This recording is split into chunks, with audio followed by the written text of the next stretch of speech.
All right, so thanks everyone for joining us today. Thank you, Marti Kena, my partner in crime, for helping me fill in for Mr. Daryl McNair, which are some big shoes to fill in.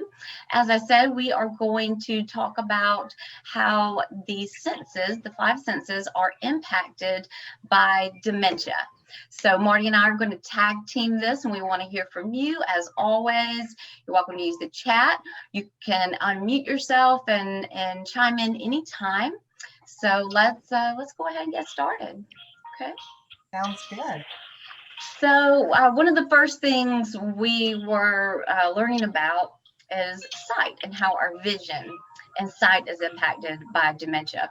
We think of our sight and vision taking place in our eyes, but we often forget that our eyes and our vision is all processed where? In our brains, right? That's where dementia lives. That's where it eats away. And so, of course, that is where you could potentially have a lot of impacts from the disease itself. So even though the eyes seem okay, they may look okay, it's really important to keep in mind that if your loved one doesn't see something that's maybe right in front of their face, and you could swear they're just kind of messing with you, and you just know there's no reason they wouldn't see that, there may very well be a reason that they don't see that. And so, sometimes we just have to remind ourselves that they're not necessarily seeing what we are. So that might create some confusion for them, make it harder to recognize familiar faces and different places. It also impairs their ability to discern different shapes and colors. So when we sit down with caregivers a lot, we talk about preparing the home and making it more conducive for someone living with dementia. And one of the ways we try to think about that is to think about colors in particular as being very high contrast, so that they can see the difference easily between different colors. And so one of the ways we talk about that is it could go both ways. Like, think about a door. If your loved one is wandering or is more likely to wander, maybe you want the door to disappear, go away, or look invisible. Well, you might consider painting the door the same color as the wall, so that they're not able to necessarily see the door as, big red door, right? But on the other hand, you may want them to easily identify cabinets or drawers. Or Bill, I know we talked about a recent conversation about stairs and how people with dementia often they have trouble with their depth perception, for one. So they're not sure how high or low something is. So walking down the steps can be pretty scary for someone with dementia. And I know that Bill had tried putting some tape on his steps for his wife. So we were talking about that a little bit, and we've read that putting tape on the edge of the steps can help them see them as separate steps. So that's something to keep in mind, that just because they don't want to walk down the steps, they're not being difficult. They're not trying to make things harder for you. They're just not seeing it in the same way that you are. When someone is living with dementia, their visual field keeps shrinking and it gets smaller and smaller, and then they sort of have tunnel vision. And so a lot of times, even if something is like right under them, like where I'm kind of pointing right now, say you put their plate of food really close to them, but they're not eating, or maybe they're reaching on your plate.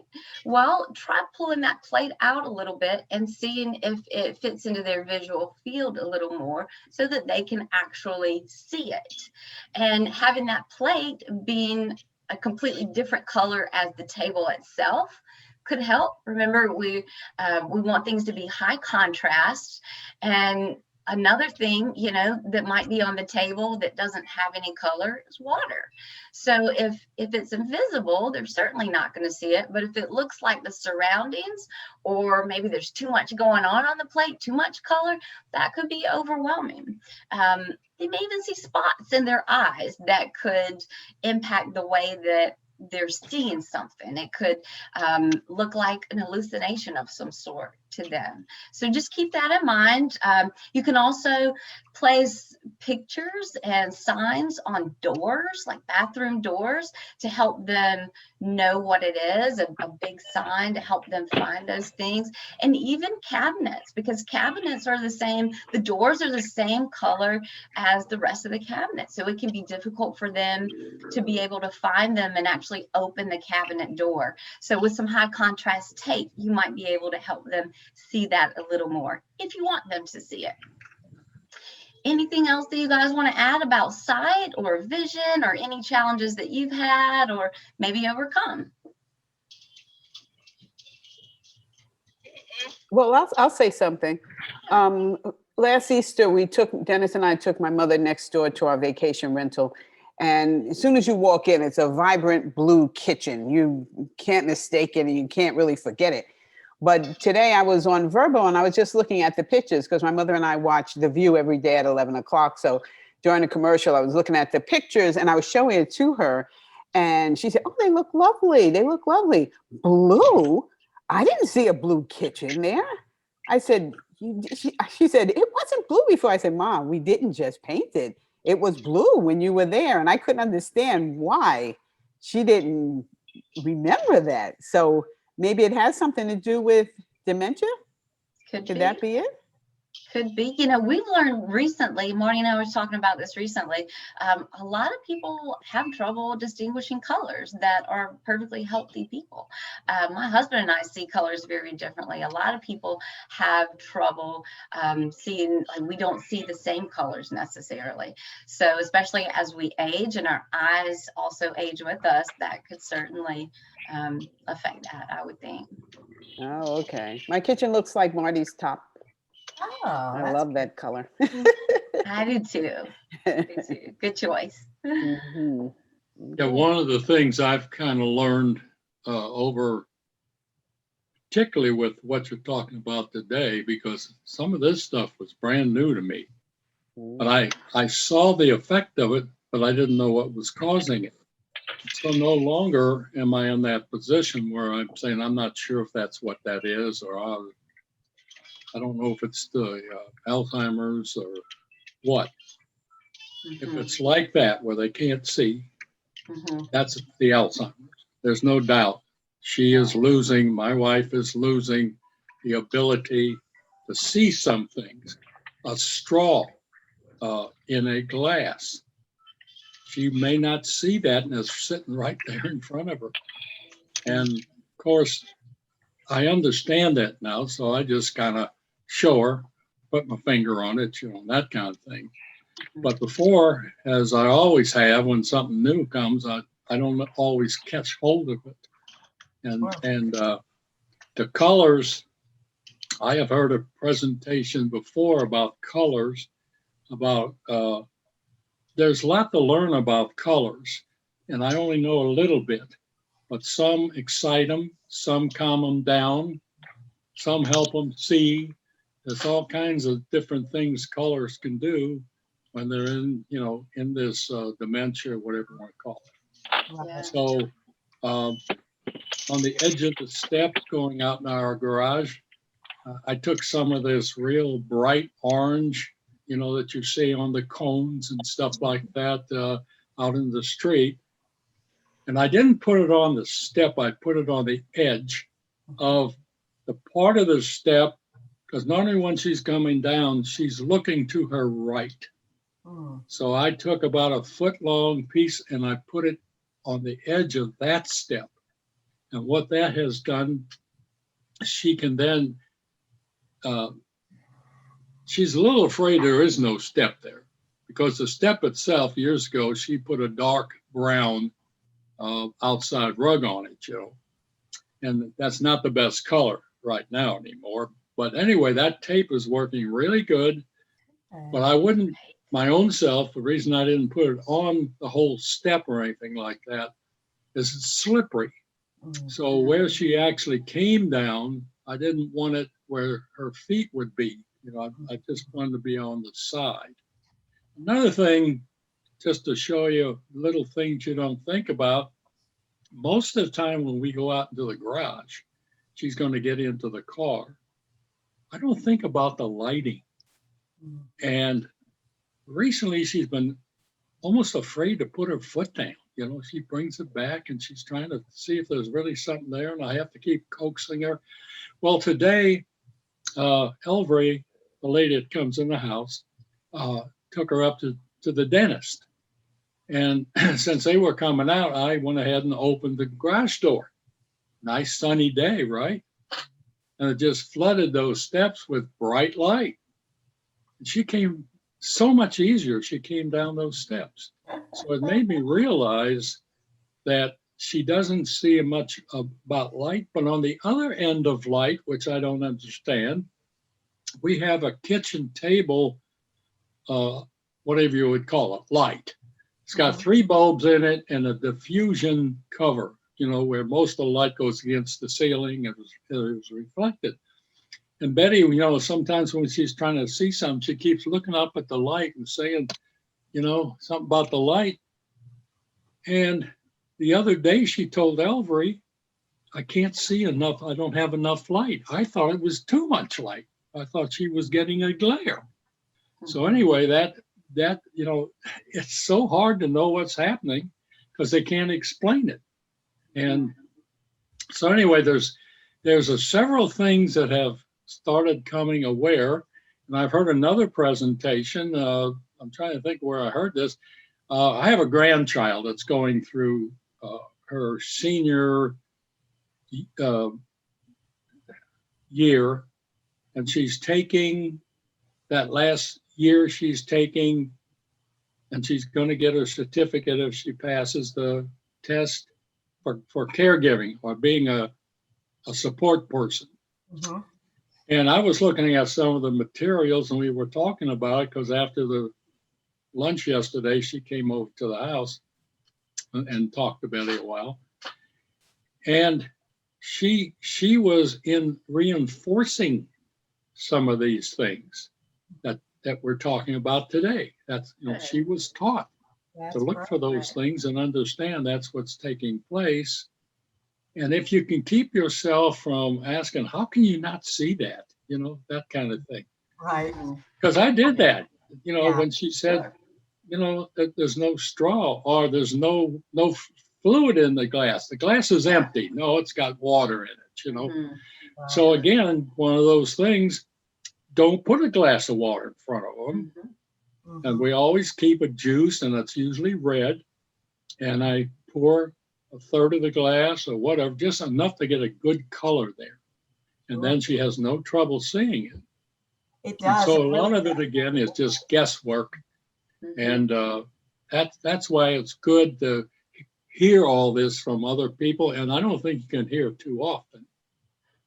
Right. I agree. And it also takes, it seems like such basic stuff, but when you're in the middle of it, you don't realize it, you know, unless you can step back. And excuse me, right along with sight, I'm going to talk a little bit about smell. You know, your sense of smell is one of the first senses to be impacted by Alzheimer's. And a lot of them really in the beginning, in the early stages, they don't lose their entire sense of smell, but they lose the sharpness of being able to smell things. So, which is why they don't, like for sight, they don't, because it gets tunneled, right? And they can't see themselves. Same with smell, in that they might have the same clothes on or feel comfortable putting the same clothes on and might not see that they have stains on it from the day before, or that it smells bad, right? So that's why they don't care really what, they just put on what they feel comfortable in. And usually that's what they had on the day before. Also with smell, you know, strong smells are hugely impactful to connecting with them as far as smells from a long time ago. So whether that's, you know, it could be fresh cut grass, could take them to a different place in their life, or maybe it's the smell of gasoline. I mean, there's lots of different strong smells that can be really good for them, depending upon what their history and their long-term memory. As far as the negative part of the smells is, you think about things obviously like not being able to smell themselves, but also like food smells. It's hard to tell when something is just starting to go bad. I mean, when it really goes bad, you realize it's bad. But, like old food or leaving food out for the day and then not being able to smell because it might not have a bad smell yet, that can be a really a problem. They might not smell something if it starts to burn on the stove. So if there's, when it starts to smoke, they might not smell that at first. Gas, if you're cooking with gas, if there's a gas leak, not really in the beginning. Let's see. So you've got to think about, do you have your smoke alarms? Have you checked those smoke alarms lately? Are you cooking with gas, or do you use gas in your home? So you might want to think about having, that detector as well. I forgot what that's called. What kind of detector is that? The Carbon monoxide. Yep. Maybe. Yep. And then also, checking the food, making sure that that there's not food that's either left out or maybe left in the microwave. Sometimes, how many times you put something in the microwave and then forget it's there. I know that happens at my house a lot. My husband always has a cup of coffee. We can always find his coffee in the microwave. Not that that's bad, but it is easy to forget. And then make sure you're throwing things away that are either out of date or have spoiled in your refrigerator, just to keep things safe. And you might be doing all the cooking and they don't do anything in the kitchen, so you do have control over that. But if they are able to go get their own snack or, heat something up for themselves, we want to make sure that we're putting things in order, so that's not an issue. Now, as far as good smells, right? I don't know if you guys have seen, but they have a candle for about every smell you can imagine. So when you think about your loved one and think about different things that they might like as a smell, that might be another way to engage them in a long-term memory. So whether that's a smell of vanilla, right? Or a smell of cinnamon, or, they have like clean, fresh smells. I mean, there are really a lot of candles and they're not very expensive. So just keep that in your mind. A lot of people like to use the natural oils, like the different scents, like a lavender. That might be a good one to use at night. They even have like lavender spray. You could spray a pillow with lavender and maybe that would lull them into, a good night's sleep.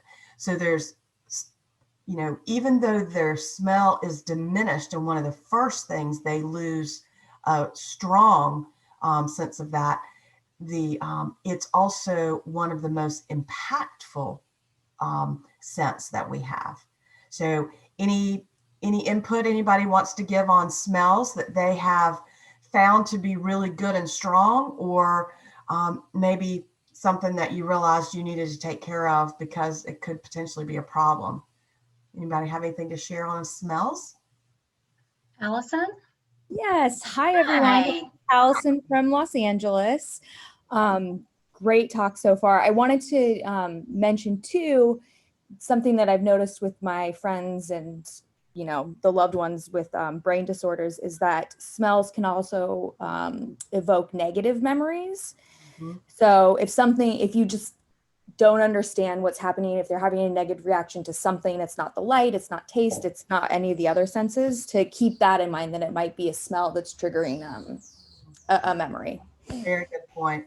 Very good point. Thank you. One of the things I'll mention, and you helped me to clarify something in my mind. Betty likes Windsong perfume. Mm-hmm. And I noticed this morning when Elvery was getting her dressed, I'm going to have to talk to her about that. Betty wanted to put something on, obviously, because when she walked in here and talked to me a little bit, the whole room filled up with that scent. And she's going to the dentist. They're going to hate that because all your doctors and dentists and everybody said, don't put any strong perfume on. And so that would be another negative where they might put some scents on themselves. And another thing Betty uses is things that are not perfume. She may grab up something else that she thinks is perfume and smear it on herself. So, and that's because she can't smell, she can't tell about that. So that was good reminder to me about that. Good, very good. Good point. All right, Kena, you gonna? All right, we're going to tackle touch and the sense of touch. So, like most of our senses, it could go either or, be positive or negative. For someone with dementia, if their ability to sense touch, in particularly heat or pain, that could be a dangerous thing to not be able to distinguish.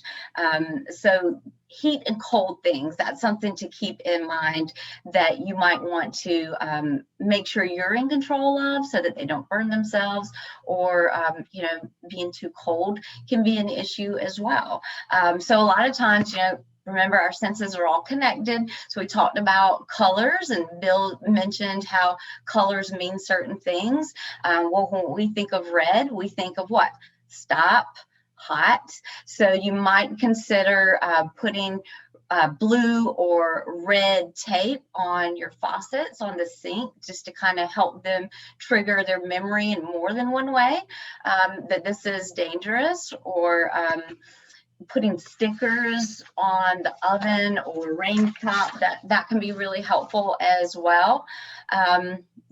You can also control the temperature on your water heater. So you might consider setting it at a lower temperature so that the water can't get but so hot. So that's one way that you can kind of help control their environment. You can also unplug the appliances. We always advise, if you're not there, even though you think they may not go use the microwave or turn on the stove, you just never know. So it's always best to be safe and unplug them. They may not even realize it. And if they go to use it and it's not working, maybe they think it's broken, but it's best to be safe than sorry. And also with sharp utensils, knives, you want to be very careful with those things. We always advise new caregivers, especially, go ahead and take those knives out of the kitchen. Just remove them out of their visual field, and then they won't accidentally hurt themselves. You might also consider, just like you would childproof a house, you might think about sharp objects, corners on tables. You could pad corners of tables. I mean, as we age, all of our skin gets more sensitive, so that's not a bad idea. So think about sharp objects that aren't necessarily knives, or, the obvious ones that are just around the house that could potentially hurt them. And they're not always able to process pain or to communicate it. So remember, when we see these tricky behaviors or we see them acting out, it's usually because of a reason that we're just not sure of, or that they're not able to communicate. So pain is one of the first things we want to rule out. And a lot of times it could be tooth pain. We've had a couple of caregivers that their loved ones really started acting out and they couldn't pinpoint why, and come to find out there was some major tooth pain going on there. So that would obviously make you irritable and grumpy. It can also affect your appetite. I mean, you don't want to eat if your tooth's hurting. So thinking about things that they're maybe not able to communicate, pain is definitely one that you want to rule out first. But on the other hand, so those are the negative things. On the other hand, touch is a really powerful sensation to help offer some comfort to someone, especially if they have dementia and they're confused for whatever reason. I mean, they stayed in a confused state a lot, right? We may not know where we're at. We may not know the people that are around me, so they don't feel safe. So a lot of times, a simple act of touch, stroking their arm, holding a hand, that conveys to them that you care, that they're safe, and that can make them feel comfortable. Rubbing the back, rub their hands or feet. Those are great things to try if you're trying to soothe them or get them calm, or to help them just provide some comfort. Any thoughts on touch or, positive, negative, any experiences you guys have on that you'd like to share? I'll take a little different approach to touch. Yeah. I notice Betty now uses her fingers more to touch things. And I think it's because of the sight. Now, she's got new glasses. And the guy said, she sees fine, but she doesn't see, the brain doesn't see. And so if I say, here's your pills for this morning, and she'll feel. So she'll feel them because she can't see them. And that contrast in color, if I put them on a white napkin and she's feeling with her fingers, and I say, here, without me saying, I say, here, I'm going to take these 3 and I'm going to put them on the table. Our top of our table is dark brown. And so those pills now look very in contrast. So, but yeah, the feeling, the feels, everything you just said, I see that in my wife. And the touching, she loves to have her back rubbed, particularly if you're going to put something like a lotion on her back. She loves that. When I get her into bed, I'm patting her legs and putting the covers in, kind of tucking them in. And just, I even have a little stuffed dog that you're aware of because I got it from you all. And I still put that right up against her cheek. And she smiles and looks over. So yeah, that touch thing is, you can learn a lot about touch. You made me think, Bill, when you said that. We have occasionally folks in our community will make fiddle mitts or fiddle muffs. They're called different things, or fidget blankets. You can also get boards, just a piece of board with some things on it that people with dementia can fiddle with. They get anxious and restless and want to do things with their hands. So you could easily, like these muffs, if you've never seen them, they're just something you put your hands in. They sew buttons and zippers and all kinds of fun things just to play with. It's really just a sensory thing, just to help comfort them and make them feel at ease. So a blanket you could lay in their lap and let them play with those things as well. For a man, we have one that has latches and hinges and things that maybe a man might like to play around with. So good point, Bill. We do have some of those blankets. So if you're interested in seeing if your loved one would enjoy that, we absolutely have them. That a lovely group made for us to donate to you. And then if they don't like it, you can bring it back. But yeah, so we do have those. Speaking of touch, there are so many different activities that you can do with your loved one that has to do with touch, but even just having stuff for them to fiddle with. So maybe it is a box of buttons. Maybe it is just piling up some of their favorite magazines and leaving them in a pile. So when they see them, they'll stop and flip through them. Maybe it's a pile of photos and you can leave those in different piles around your house and change them out or not change them out, just to have, those are activities to keep them busy with that touch, because that does, it is a good sensory for them as well. It's hard to keep someone with dementia active and busy all day. It takes a lot off of you, the caregiver. So yeah, that's a great idea, just to have things around so they can do it themselves as they feel the desire or need. Any chance that Coffee and Canvas will go back to Zoom meetings? I know you're doing them in person, but my mother really enjoyed them. Oh, we might be able to set something up for you, Deborah. Oh, okay. Talk about that. All right. What you were just talking about is touch. That may help me understand why Betty cleans the counters, the table, and it's not just cleaning it, it's shining it and constantly moving, which I think is good physically for her. Where the negative part is if I take her out to a restaurant Now she has to clean all that too. And I can't get her to stop. And I stand next to her and everybody's kind of, what's going on over there? I try to get her to stop cleaning. I keep saying, you're taking the waitress's job away from her. Come on, you got to stop this. But she really, she's always been real clean-minded because of being an RN, nurse. But now it's almost phobic, where when she gets, that kitchen table, you can see your face in it. And it's just a wooden type of table, but she shines it and shines it and shines it. So that's kind of have something to do with feel also, right? I mean, Sure, it absolutely. seems like it would be that.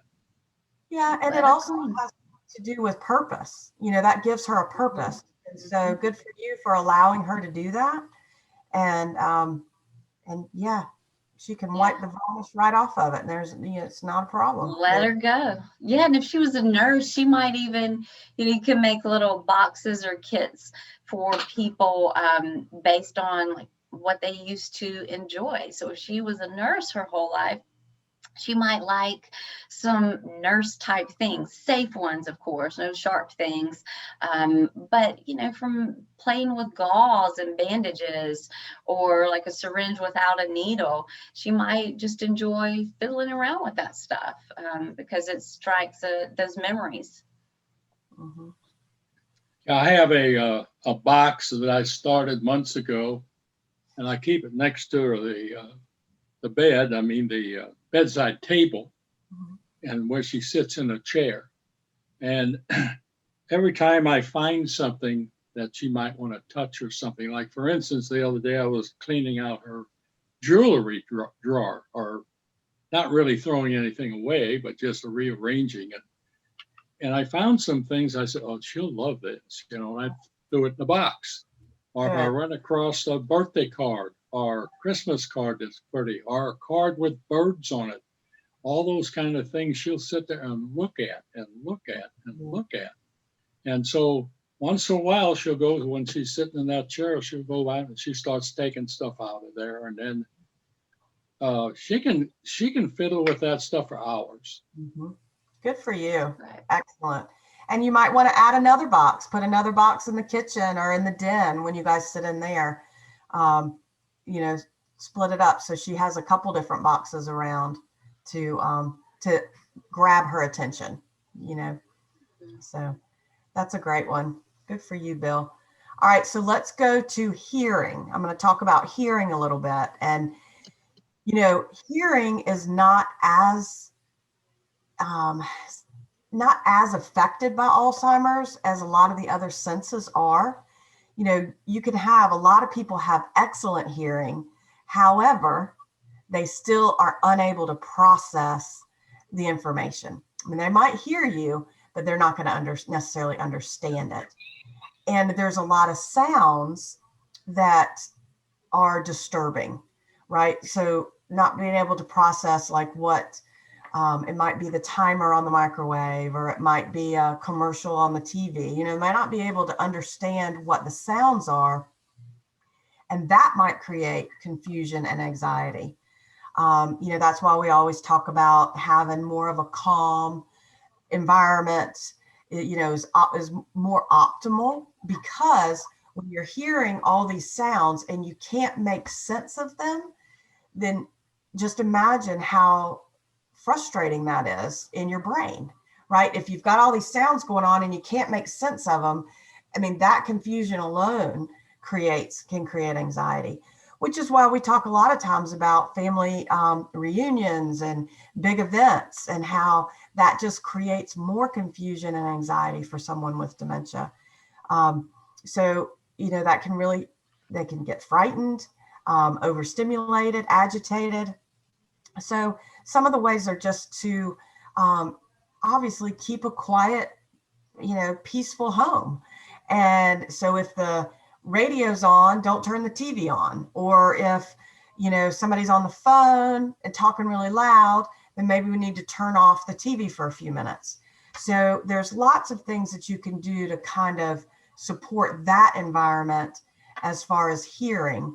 But just think about, the craziness of what we create, whether that's making loud noise while we're cooking, or, and maybe if your loved one is sitting with you in the kitchen while you're cooking and can see the noises that you're creating, that might be okay. But if they're in another room and all they hear are noises and can't figure out what it is, then that can be really frustrating. Also, if they do wear hearing aids, then, checking them regularly to make sure the batteries are working. And also realizing that even though they can hear you, slowing down your words, right? You don't have to talk louder, but slowing them down, and calmly when you speak to your loved one as well. But those are some things to think about as far as the hearing goes. Any questions or comments about hearing? Wow, I like this, Deborah. I like that idea of slowing down my words, because Right. sometimes I will say something and my mother won't react. And then I'll say, "Did you hear me?" And she'll say, "No, what'd you say?" So I think I'm going to slow down when I speak. That's a great idea. Thank you. Yeah. You're welcome. I always Yeah. learn something with you ladies. Thank you. We always get louder, don't we, when someone doesn't understand us? That's what I do. We I just usually think get if louder. we say it louder, they'll get it this time. Right, right. And maybe they Yeah, just don't understand what you're saying. Yeah, yeah. Hmm. I just read something about that, and it's Mhm. amazing what the brain has to do in order to understand words or any sounds. I never thought about this. You just know you hear it and you think that's the brain doing it. But Mhm. when you say a word to them, the brain processes the sounds and finally comes up with the word. Mhm. So when those parts of the brain slow down, like you say, you have to talk slower so that process Mhm. is able to work. Otherwise, you can see where they'd be spilling over into each other. Mhm. So that's Mhm. something I just read about, and I said, "Wow, okay, yeah." Because Yeah. sometimes I'd say something to Betty, and she'd just look at me like she didn't hear me. Mhm. What she was. But then I've learned recently with doing that article, sometimes when she's looking at me, I just wait. He's still Sure processing. enough, then she'll answer my question. So Right. Mhm. that's why this kind of stuff is so neat to learn about Mhm. and keep learning, because it helps you know how to operate with them. And Sure. another thing too, sounds, they don't remember sounds. For instance, we're sitting at the kitchen table and our ice maker drops some ice. My wife almost jumps out of the chair. "What was that? What was that?" And I said, "That's just the ice maker. Don't worry about it." Or I'm running some clothes out in the washer room, which is just off the kitchen. And she'll sit there and say, "I hear something," and she can't distinguish what it is. And I said, "Well, I'm running clothes." The dishwasher, same thing. Those sounds that used to be just not even paid any attention to, she picks up on them, and particularly in the evening again with the sundown, that's when she gets a little more Mhm. afraid of things she can't tell about what So what it is. eventually, Bill, you might want to think about not doing laundry in the evening or in the late afternoon, because when she's not able to say what is that, and you don't think to tell her, which you wouldn't normally say, "I'm going to do some laundry right now.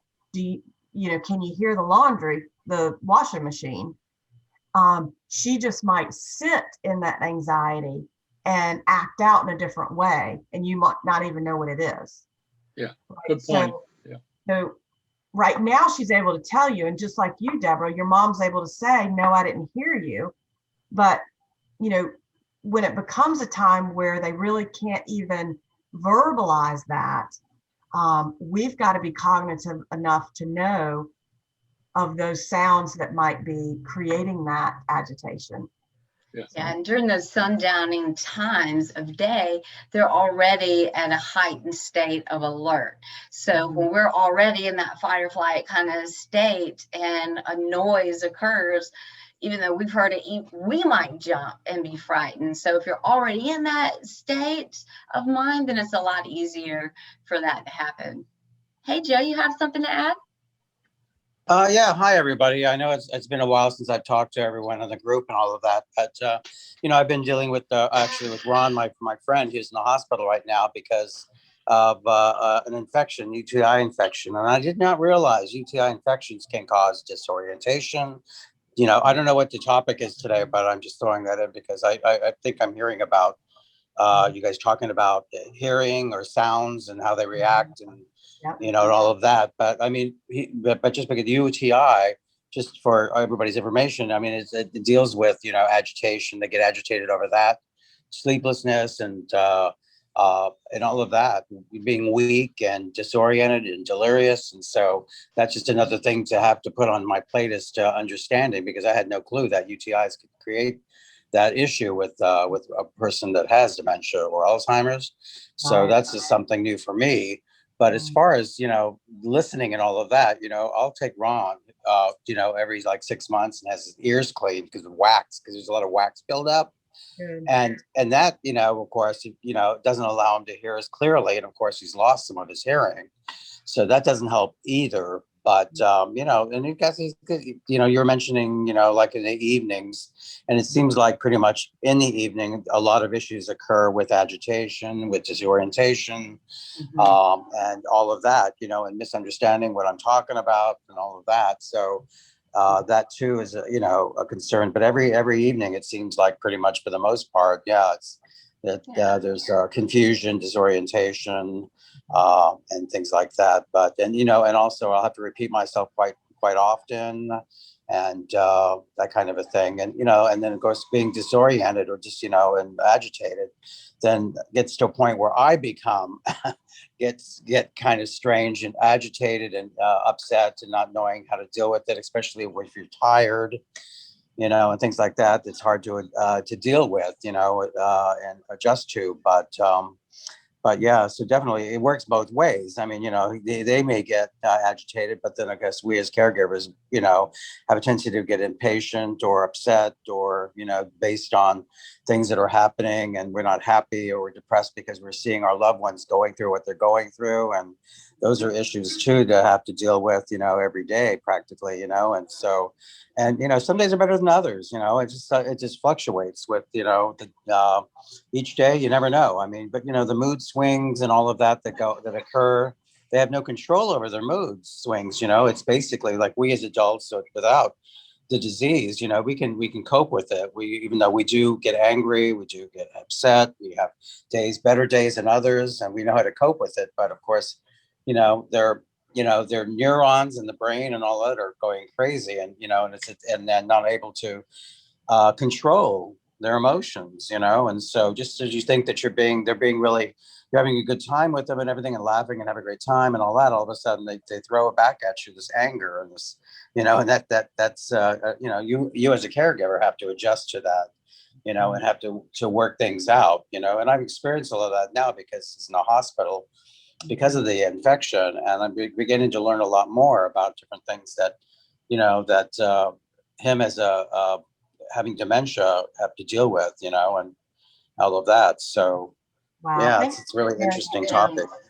Yeah, thank you for sharing that. You're exactly right. A UTI will send them into orbit as far as all of that. Another thing to watch for if you're seeing some, some really bad behavior, and if it comes on quick like that, is if they're dehydrated. Dehydration will do the same thing.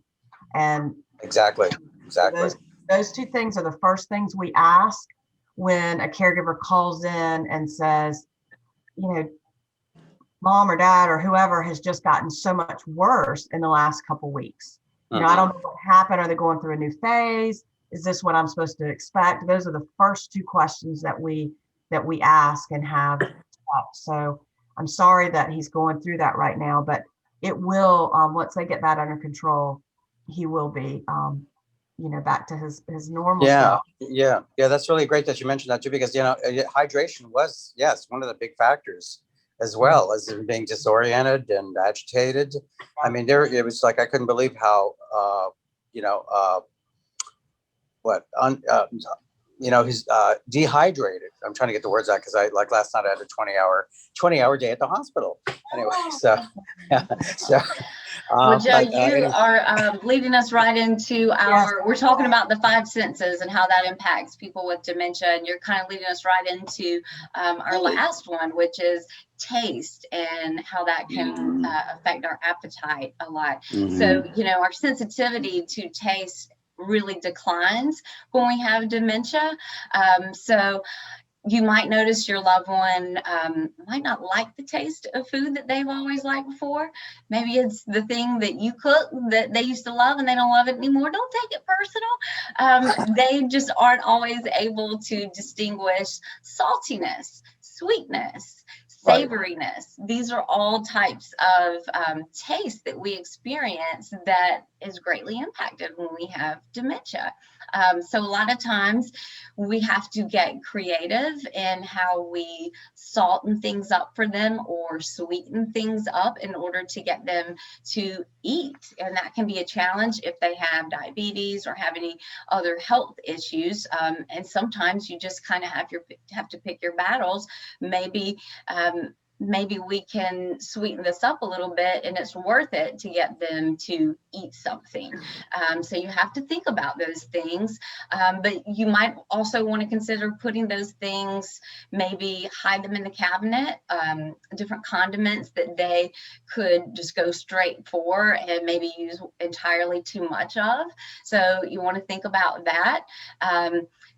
They also can't think concretely or I'm sorry, they can't think abstractly like we do. So they think very concretely. So if you have, say, fake fruit in your house, they might try to eat it. Little balls of plastic or wood or whatever, beads, they could easily put that in their mouth and try to eat it and swallow it. Those are things we don't always think about. So certainly keep that in mind.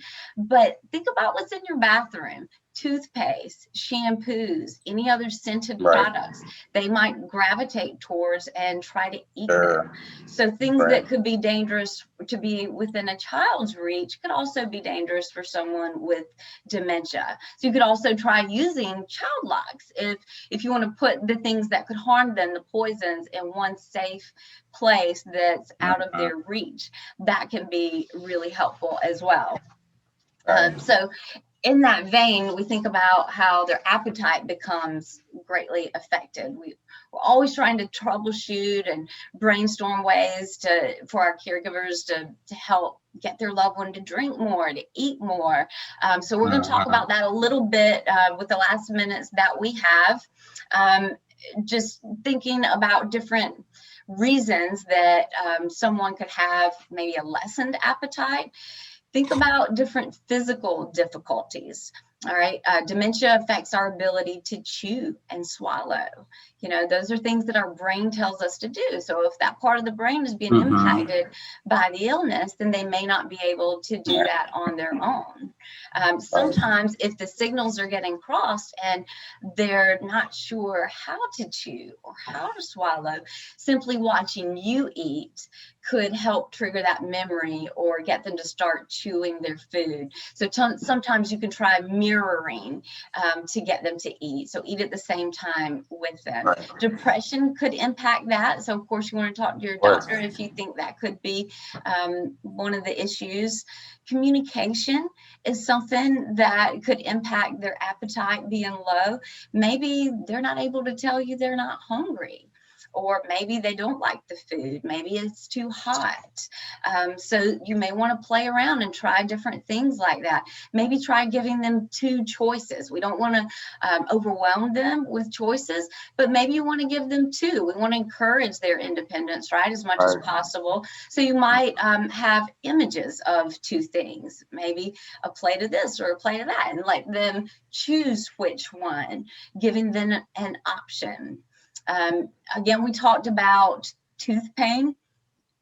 maybe their teeth are hurting. Maybe they don't want to eat because they're in some sort of pain. Yeah, So interesting. consider that. I mean, they may be constipated. If they're constipated, then that can cause a lot of pain and discomfort, which could Right. impact their appetite.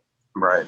They could, their attention span is very short. So after they have a couple of bites, they may be done and ready to move on. So you might try giving them less food and spacing it out more. Yeah. Medications as we age, we're on more medications. Medications are always impacting all sorts of things, but particularly our appetite. So if they're on different medications, or if they've been changed or altered anyway, consider that. Talk to their doctor about that. Right. Yeah, a couple things I just wanted to add real quick, Kena, in our last few minutes too, is obviously routines. Right? Try to eat at the same time. That way their body and their system will be hungry, right? Because it'll be on that regular routine. I know my dad is on a routine. He thinks at 12 o'clock, I mean, if it's 1 minute after 12, then lunch is late, and that's just his normal self. But so routines are really good. Smells, if I go back to smells, so maybe you're fixing something for lunch or for dinner that doesn't smell good. Well, you know what? Does your loved one have a light? So light a candle at the table, or spray some stuff in the air that smells really strong and good that they like. They're more apt to eat what they have on their plate because they're smelling that strong smell. Okay, so portions, smaller portions, even half portions. So then the food is more, it takes them a while to eat. So they can eat that and then go back and get some more off the stove that's still yummy because it hasn't sat on a plate for 45 minutes. So let's see, don't stop them from eating dessert if that's what they want. It's better than not eating at all. I know they love us for that. And let's see, if it's hard for them with a fork, then go to finger foods, right? So I would also suggest the atmosphere of dinner. Do you sit down together? Like Kena was talking about mirroring and eating together. Are you sitting at a table eating together, or are you eating in front of the TV? If they do good eating in front of the TV and that distracts them and keeps them eating, then that's great. But if it's distracting them and they're forgetting to eat, then it's a battle. Keep saying, okay, eat another bite, eat another bite. If they can do it on their own, you want them to do it on their own. They're not babies that you're trying to cram it in their mouth when they're not paying attention, right? So, so think about, if there's more finger foods that you need to be fixing so they can do it on their own, you could play some music. Music creates a great atmosphere for eating. Put a little Italian music on. They'll think they have they're in Italy, right? So let's see, there were a couple other ones. You could, let's see. I think that's about the ones that I wanted to do. Let's talk about drinking a little bit since we only have a few minutes left. Hydration is a big one, and that's always a challenge. You are not alone in that challenge. Just know that. We talked earlier about using high contrast liquid, like Bill always has a red liquid so that they can see it clearly. And let's be honest, water doesn't taste very good. So try to make it taste good. You can put a drop of, they have flavored drops that you can put in the water. You can sweeten it up, give it a little flavor that way, or think outside of the box. How can you get water without drinking water, right? You can eat water for one. A lot of foods have high water content, a lot of fruits. So think about what are their favorite fruits. There are some vegetables that could even double up as having high water content, but most of that's going to come from your fruit. I love to get a lot of good stuff from smoothies. Smoothies are very tasty, and you have a lot of nutrients and vitamins in those. My favorite smoothie is to get a mixed berry smoothie every day, right? And what I do is instead of using milk, I will put coconut water in it. Make sure the coconut water that you select is not filled with added sugar, because I promise you they will try to sneak that in on you. So check the sugar content on it. But coconut water is a little sweet naturally, but it also has electrolytes, which is good for hydration. So that's what I make mine with. I love it. And it's super tasty. And I also add in my fiber. I add in some flax seeds, some ground flax seeds. That not only has fiber in it, but it also has omega-3s in it, which is very good for brain health. So try to sneak that in. You can sneak in a lot in those smoothies, and it feels like a treat. I mean, you can pretend you're at the beach drinking a daiquiri, or, just be creative and make it a fun thing to do together. You can try, Jell-O is one that we all love. Who doesn't like Jell-O? So that's a good way to try. Soups are a really good option. Let's see, what other tips do we have, Marty? We have, you have your gravies. I'm not going to say gravy, because I know how we Southerners make gravy, and it's not healthy. Don't try that. Yogurt's a really good one. Yogurt has protein in it. It has your probiotics, which is good for gut health.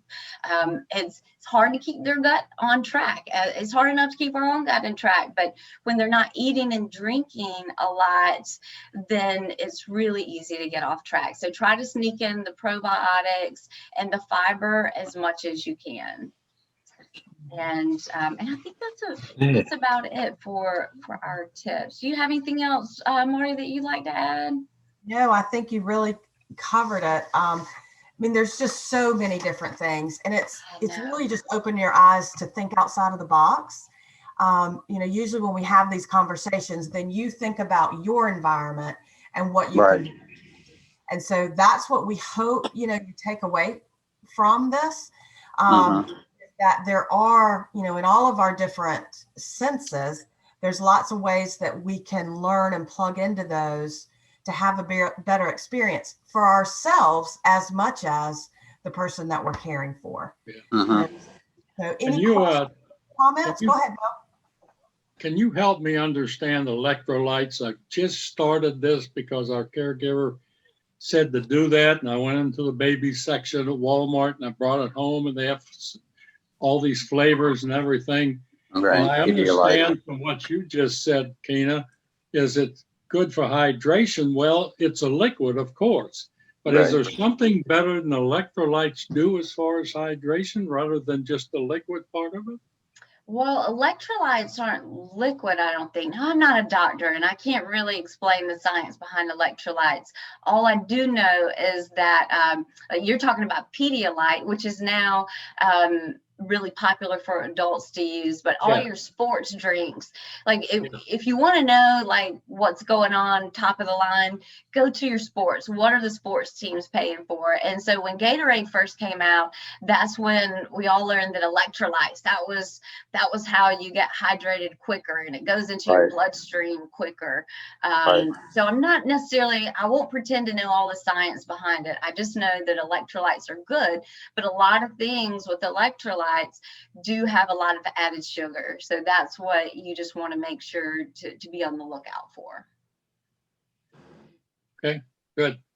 All right. Anybody else have any questions or comments?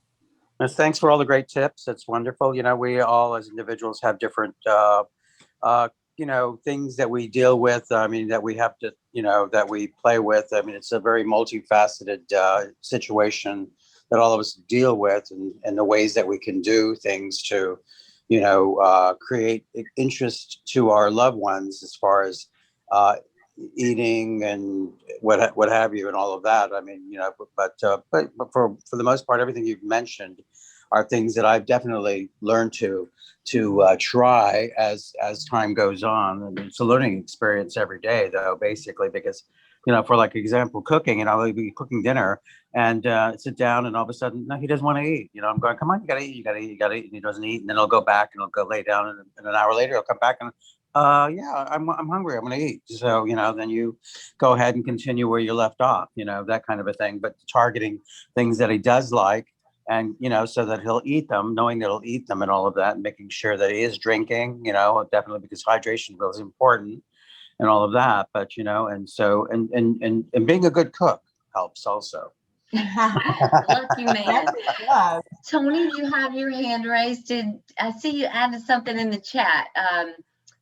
Is that the only one? Are you asking about the electrolyte drinks, perhaps? Who's that? Oh, Tony, I'm sorry. You should be able to unmute yourself now. I did. Okay. Hi, Ronnie. Yeah, it was electrolytes I was concerned about. But the person that I keep, she says she's not hungry, but when I put it in front of her, then she eats. I have no problem with giving her fluids and stuff, but the other young lady, that she says she won't do it with her. That's a good point. And sometimes asking, we often ask people with dementia yes or no questions, and we have to remind ourselves their brain is not sending the same signals. Sometimes yes means no, and more times than not they will say no out of reflex. Maybe that's the parent in them coming out at some point, but they're going to say no more than anything else. So so try not to phrase questions in yes or no. I love that you said you just try putting it in front of them. That's a great idea. Or asking it in a different way, or it's dinner time, would you rather have this or that? We talked about this 2 choices, instead of the yes or no questions. I'm glad you mentioned that, Tony. Thank you. Yeah, when you go to a restaurant with your loved one, you take her out for dinner. I have found out, as far as selections go, that I can say to her, you know what you really have liked? And I'll tell her, you want to get that tonight? And that saves about 20 minutes of us trying to order, if you know what I mean. Yeah. She can't really make up her mind anymore. Yeah. I've done that before. Yeah. Well, that's what I'm discovering too, is that women are indecisive. Yeah. That's what I find. And you give them selections. I think for me, it confuses them even more, because they're not knowing which way, what to answer, what's the correct answer, that kind of a thing. I just base it on what I observe, and if I, from day to day, and what I'm, making for him. And if he likes it, great. If he doesn't, I know kind of what to cook for him. And you mentioned earlier about portions. I don't do big portions anymore, because he'll say, oh, that's a lot. I'll say, well, just eat what you can, and that's okay. But it seems like large portions are too much for him to deal with. And so I just give him within reason, what he can eat, and that's great, and I try to keep things well-rounded. So he gets a variety of different things, and making sure that he gets his protein and his vegetables and all of that. So, and every day, I love to cook anyway, so it's a plus for him and myself. But so there's a variety every day, that kind of a thing. Yeah. So that really helps out a lot too. I bet you have good leftovers at your house, Joe. Yeah. Yes, I do. Well, we used to cater parties here in LA. So, so it helps to be, it's a good thing that we, can do that. At least I know how to cook. So that's a great thing. But yeah. That's awesome. Well, I see we're out of time. I apologize for going over. We want to respect everyone's time, but we just really appreciate you hanging in there with us, even though Daryl is not here. We're so sorry that he's not, but again, thanks for tuning in and for participating. I hope that you found some value in what we discussed today. And as always, if you have any questions or anything comes up later, please don't hesitate to reach out. You know how to find us. Okay. Good job, guys. You did a great job. Yes, Thank excellent you. Thanks a job. lot. Thank you. Great. Thank Great seeing you. you all. Love All right. you Have a great guys. day. Okay. Bye. See you next time. Bye. Bye-bye. All right. Bye-bye. Bye.